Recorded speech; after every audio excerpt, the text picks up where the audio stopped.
political editor of the Sunday Mirror, Nigel Nelson. Nigel Nelson, good morning to you. Lovely to have you with us. Always a pleasure to have you on the show. Right, let's get through some of the morning's newspapers, and there's a couple of stories that are really making headlines this morning. We'll start with the front page of the Observer, there, if we can, Nigel, and their sidebar story, the picture story there of Vladimir Putin. We can bring the headline, the front page up, I think. President Putin there, the picture is of him at a children's centre, which I don't think is a coincidence, in Crimea yesterday, and this obviously comes off the back of that ICC arrest warrant. Yes, indeed. And obviously, the President Putin certainly will never stand trial. But this does actually make him officially now an international pariah. So the arrest warrant's now got the backing of President Biden, German Chancellor Olaf Scholz. And what it means is that President Putin can never go to an international summit without fear of being arrested.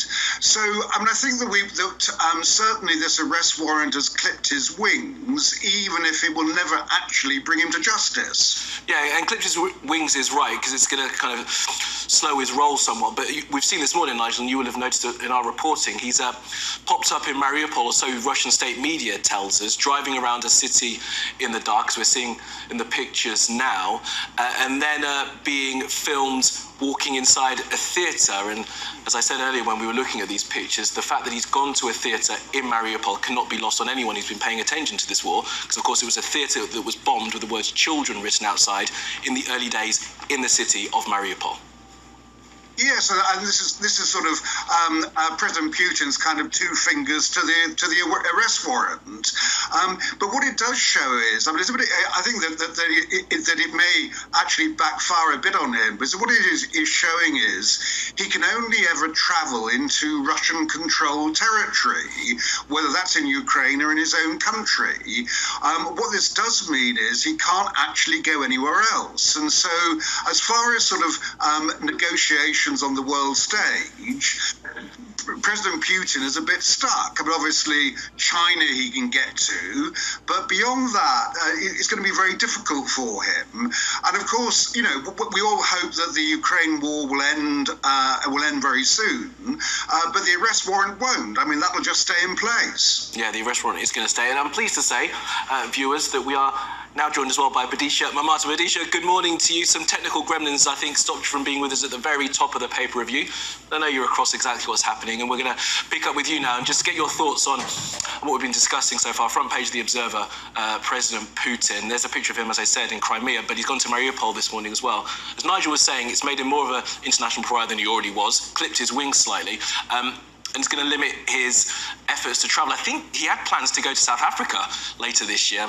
Wonder whether that has been nixed.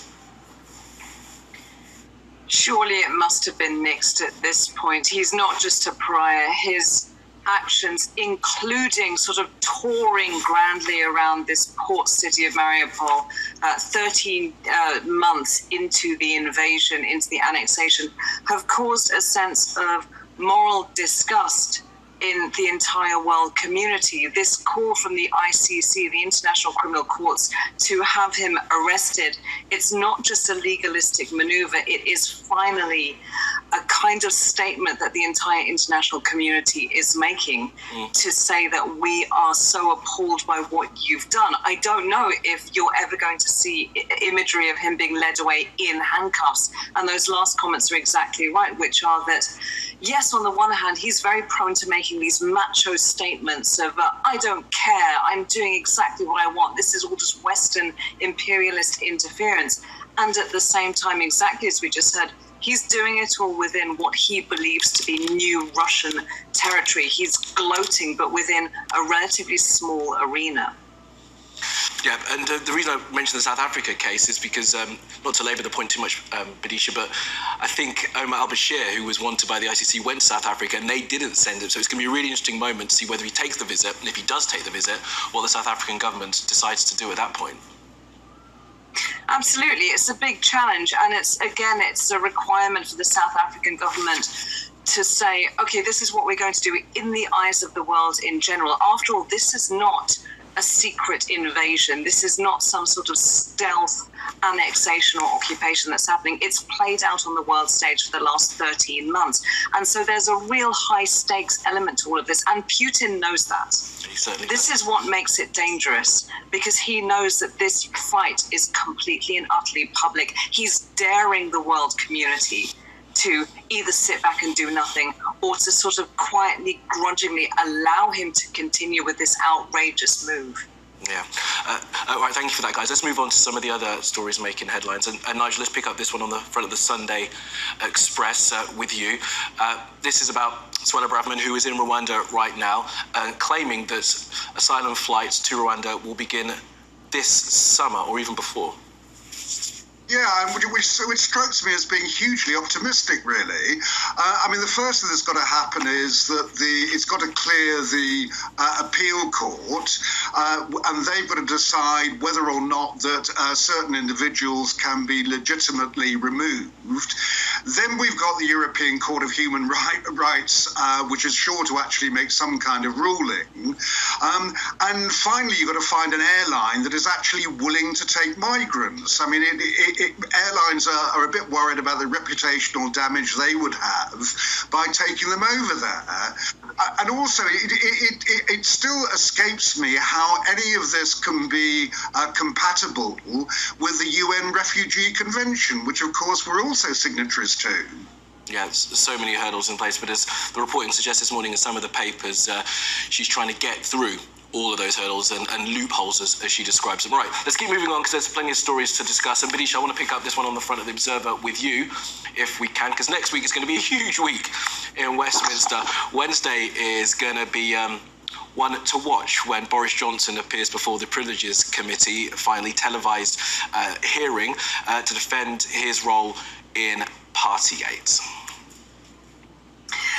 Yes, this is very interesting, and I do raise a slight eyebrow at just the naming of the committee. The Privileges Committee on Wednesday says it all really about this class-bound, privilege-bound world we live in. It's a 5-hour self-defensive televised marathon. It actually feels quite American style to me because it enables Boris Johnson to play to his strengths of showboating and putting on a performance. And he says that he has lots of new, fresh evidence to say that he must be exonerated of having illegal parties against his own recommendations at the height of the COVID pandemic. He's going to say that he was shown advice all along. As soon as the advice changed, he made moves to mitigate against his own culpability in all of this.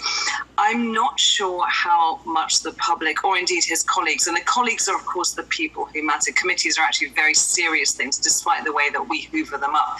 How much credulity they're going to give to all of this. I do think that there is a sense of tiredness with Boris Johnson and outrage at the sufferings of ordinary people in the pandemic. Nigel, what's your thoughts about this ahead of Wednesday? As Bidisha said, it does feel a very American-style sort of Senate hearing type thing. But Boris Johnson's not only going to be defending himself, he's also going to have Lord Panic there next to him, I think, who's certainly his lead counsel. So we're going to have a top legal expert there to defend the position. Yes, exactly that. And I think that his sort of get out of jail free card is whether or not he can convince the committee that he did not knowingly mislead Parliament. I mean, one of the misreportings on this one is that it was first of all talked about, did he mislead Parliament? In which case the answer is a straightforward yes. Knowingly misleading Parliament is a whole different ball game, and that is what Boris Johnson will be arguing. He didn't know that the rules were being broken at the time. It does seem a bit difficult to believe he couldn't have done, and certainly we've seen the pictures where it seems that he was there at law-breaking gatherings. But he could just escape this one on the basis of that what he said to Parliament at the time he actually believed to be true. Yeah, and the reporting this morning suggests that he's got a trove of WhatsApp messages, emails, and various other notes that will help sort of him put that position forward where he says that he believed that he was not misleading Parliament. All right, guys, I think we haven't got very much time left, so let's have a quick chat from you, Vidisha, on the front page of the Sunday Times, and this story about John Lewis and perhaps changing the way it works for its partners. Yes, another great British institution crumbles. It's not Parliament, it's good old John Lewis with its fabulous haberdashery department. Now, traditionally, John Lewis have given 100% of ownership to their own stakeholders, their workers, all part of the family, but they're going to need to raise between £1 and £2 billion to get themselves out of a financial and a reputational hole. They also own the Waitrose Group, and they've lost between 2 and 3% over the last year. They might need to dial back on their kindness towards their own workers if they're to get over inflation, the cost of living crisis, various scandals around customer service, and just the fact that people are shopping less. Sorry, indeed. All right, Vidisha, Nigel, appreciate that, guys. Thanks. Plenty more to come in the next hour here on Sky News Breakfast.